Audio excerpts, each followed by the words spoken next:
Hey everyone, Cody here. Super excited to bring you this video here today to talk about a short-term rental that I am currently under contract for in Pigeon Forge, Tennessee. That I'm going to be adding to my portfolio by the end of September.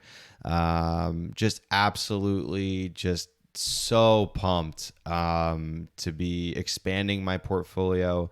As anybody who watches the channel knows, I've had a two-family, a duplex at the Jersey Shore that I used a 203K loan to house hack, and I attempted to do a BRRRR, which I can do another video on, that I'm currently doing some refinance magic with. But yeah, so I'm under contract, so it's another door to the portfolio.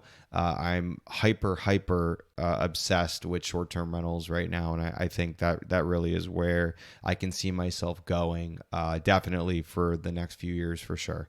So yeah, so we're going to be adding this 3.2 to my portfolio. So I thought it'd be really cool for me to go over the property, some of the details and the numbers, and then also just to get some feedback from you guys, because I thought this would be a really good opportunity to document how I'm going to be purchasing this property from New Jersey. So it's, easily over 500 miles away. I will not be able to, go down and do all the things that, real estate investors typically feel that they need to do when acquiring a property. So let me know in the comments below if you think that'd be something you'd like to see. But I thought about maybe providing like a step-by-step process of kind of what I did. I think I'm still going to record as such, but even for myself, maybe to have down the line. But yeah, so just let me know.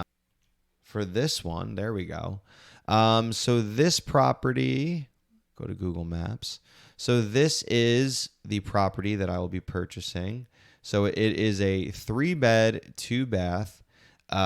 Over here in Pigeon Forge, Tennessee. So as you can see here, we're going to zoom out a little bit.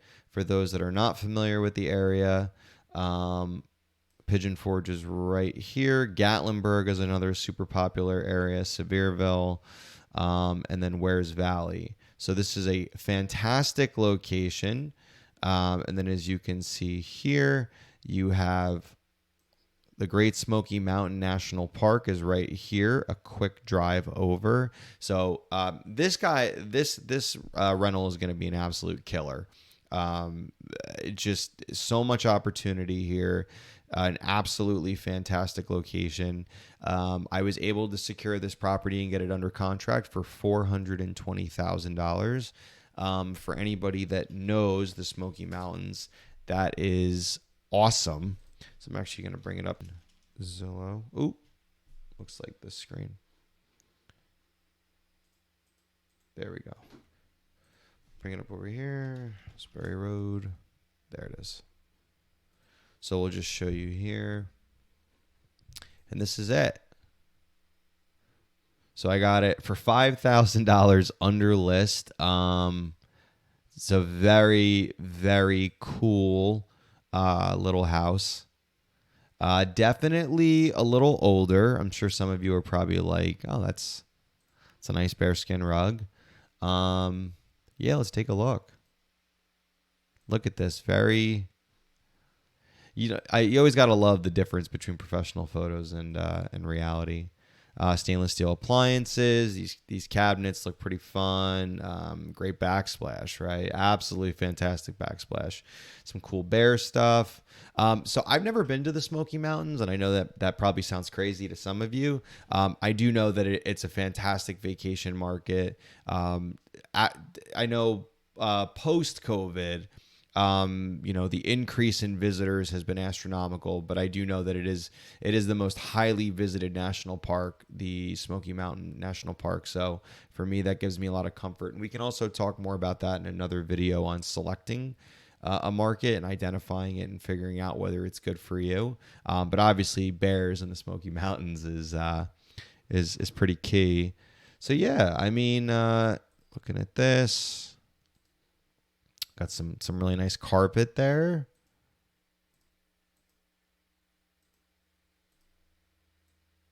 This wood paneling. Bathroom looks good. So obviously I've looked at all this before. This property is an absolute slam dunk. Like I said, I'm under contract. for this guy. And yeah, so I wanted to also kind of share with you the numbers for it, just to give you an idea, because I know a lot of people, they're not really sure how to run the numbers on a short-term rental. Yeah, so I thought this might be a helpful piece in how I came to determine whether or not it's a good deal. So I'm going to pull up my short-term rental deal analyzer. Get rid of that. Yeah, so this is a Excel file that I created myself. It's pretty cool. I have not, what's it called? I have not finished this, so this is still kind of like a rough draft. I'd like to make it a little bit more automated, but in any case, let's go step by step. So this is a Pigeon Forge property. If it was Sevierville or Gatlinburg, it obviously would have some different numbers. I then also got a data from AirDNA that was provided by my real estate brokerage firm, my real estate agent, which is the short-term shop that is run by Avery and Luke Carl. They are awesome real estate investors, and they run an awesome brokerage. Yeah. So, and that's as a courtesy, they provide that to their clients. So check out the short-term shop for sure if you're looking to purchase vacation rentals in drivable out-of-state vacation rental markets. Okay, so anywho, back to this. So we have Pigeon Forge that is in the Smoky Mountain market. We are buying a 3-bed, 2-bath. It is furnished. There is a bill of sale for furniture. I'm purchasing everything in there for the most part for $1. And then the loan type. So for this particular property, you are able to purchase a second home, which you can rent as a vacation home, but it must also be your vacation home. So what that means is by me purchasing this property and using this type of loan, which I'm going to throw in here,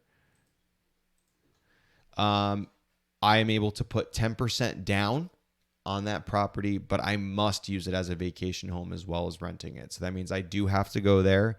And that really has to be the intent too, is that I am going to go there and vacation, which I do plan on doing, to be quite honest, because I currently live at the beach, and it would be nice to get a break from the beach sometimes. I know that sounds, kind of jerky, but it is nice to break away and kind of get into a different environment. So we are going to be purchasing it for $420,000. That second home, that second home or vacation home loan requires 10% down. Keep in mind, you can only have one of those loans per market, per person. So I am single. So for me, I only get one. But if you were married, then each of you could obviously do that. But again, check with your loan officer as well for clarification.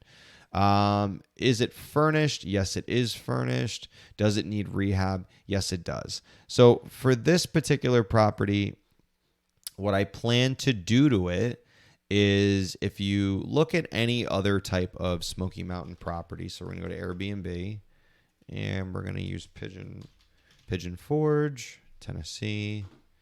And I want this property, I know personally that I want this property to sleep at least 8. So I'm going to go here.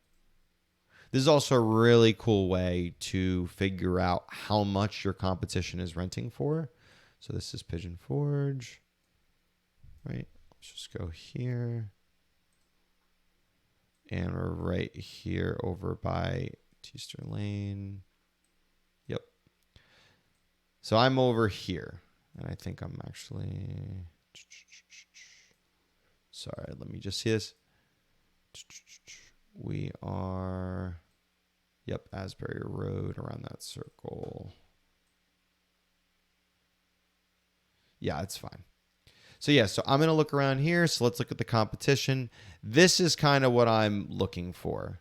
So this property gets a really, really good rate, a really good average daily rate. This is kind of what people are looking for when they go into the Smoky Mountains. Now, this couple actually did a great job because it's like this hybrid, and that's kind of personally what I envision for this property, is a form of a hybrid where you see some drywall. It has a more modern look in some parts, but then at the same time, you also have the cabin feel. So this is absolutely gorgeous. This is called Tongue and Groove, which I was not aware before kind of doing research on this market. But anyway, it's essentially where they take, the wood, this type of 2x4 look, and then they kind of paste that. I'm not using the right words, but you get what I'm saying. Almost they just kind of put it over the drywall below, and it gives it the look of a cabin. So it's reasonably priced, which I can go over in another video if you guys want. But again, it's reasonably priced, and then it will give this home that I'm purchasing a more cabin-y look. Something else that you can do, actually, let's see this guy that we were looking at. Let's see what the exterior looks like. That'll bring me to the next thing that I want to do. I'll probably just come out. Just wanted to see if there's something outside. See what the outside of the house looks like. This is absolutely gorgeous. They did a great job. Good for them. Yeah. And so you'll see here the outside of this home, it looks like a cabin. Now, this very well could be a cabin. I'm not sure. But it has a cabin look. So the other thing that we're going to want to do to this property, aside from updating, I mean, obviously, right, we're going to want to update this, and then maybe paint these cabinets. It already has stainless steel appliances. Definitely get rid of this black. We don't need that. But give it a more modern look, though, right? Like that's what people want. That's the type of amenities and experience that people are looking for. At least my tribe is. So we'll update all that stuff.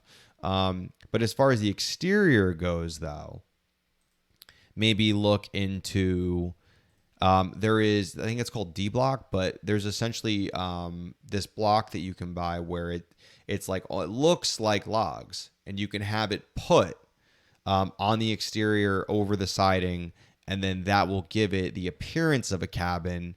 And again, that is reasonably priced as well. So the main goal with this property is to just get into it, which I think I got into it for a really good price. And then we're going to operate it for a couple months as is, with very small modifications, because it is move-in ready, and it is actually already being used as a vacation rental as is. So I'm comfortable that we can get through. There's a couple busier months coming up for the Smoky Mountain area, so I'm going to want to take in that revenue, which will give me some money back against the down payment that I got, that I had to put down. And then the slower seasons will start in January and February. And then from there, I can then start to do some of these renovations, which essentially, either way you look at it, you can say, okay, some of my down payment is getting paid back to me really fast, or, my short-term rental guests are helping to pay for the renovations. So when I can relaunch it after it's been redone, which is kind of the plan. But by no means am I worried that this won't make money as is. So going back here, so we have our 420 using that 10% down loan. The square footage of this property, forget off the top of my head, it's a smaller 1164. So I'm gonna put that in here. So I'm buying it at $361 per square foot. Yes, that's expensive, but is it? For the Smoky Mountain markets, it really isn't. It's kind of in line, if not a little cheaper. The estimated rehab cost for this. So I've already kind of done some estimates as to what the exterior is going to cost. I would say this definitely is going to cost at least $50,000. I could probably safely assume like max $65,000. I'll do this. You know what? I'll do 75 just to be hyper conservative. But there's no way it's going to cost $75,000, but let's say it did. So that's going to give me rehab cost per square foot of $64, which is pretty high. So then here, this is using the AirDNA data that was provided to me that I spoke about earlier. That data is presented in the 50th percentile, which is like at the 50th percentile and the 75th percentile. So all that means is that people in middle of the pack at the 50th, that's like, as far as what they're getting per night and their occupancy. And then the same thing. So out of the entire population, people about at the 75th percent out of 100%, 100 being the best operators, and their numbers. And then I just did a quick average between these two to kind of get middle of the road. Again, using 2020, and this is just an AirDNA data, which is a scrape from Airbnb.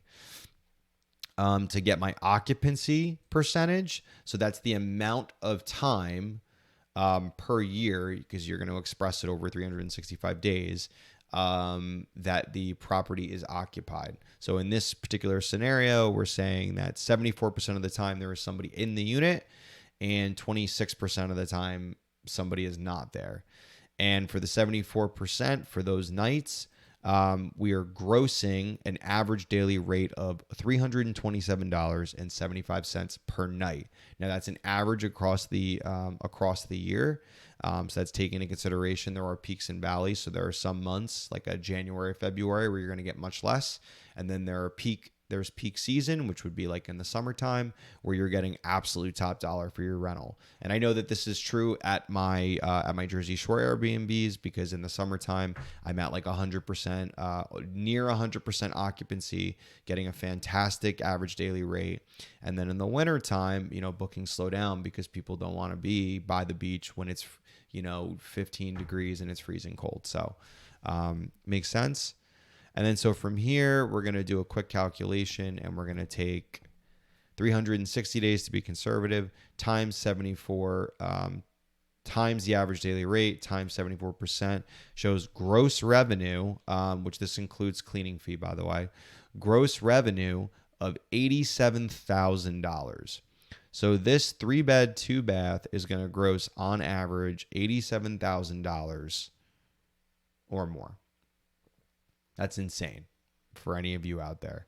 I then modeled in over here using some inputs, modeled in the income statement over here. So we have like my cleaning fees, OTA fees, that's online travel agency fees. So this would be like Airbnb's fee or Vrbo's fee that they take off the top from your, so I think I have that OTA fees at 3%. And then just other things here. So like a percentage of electric, gas, your cable and internet bill, the insurance, property taxes, pest control, lawn care. And then I also even have here, which I believe is in here, even if it says furnished, yes. Cash to close, yes.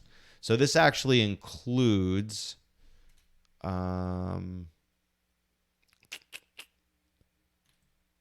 cash to close. It does not.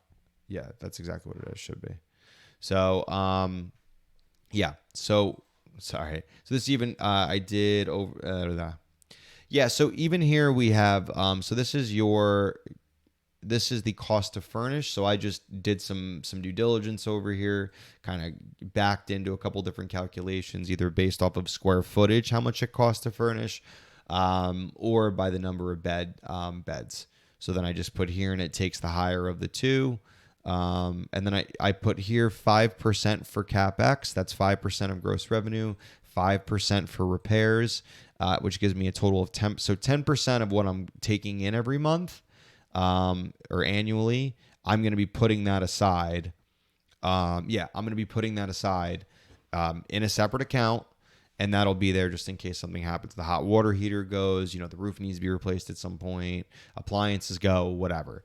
But we are going to take that. So even though we're making a lot of money, I still think 10%, because we are making so much, 10% I think is a reasonable amount. And then my vacancy is already baked into this, so I don't need to accrue for a vacancy.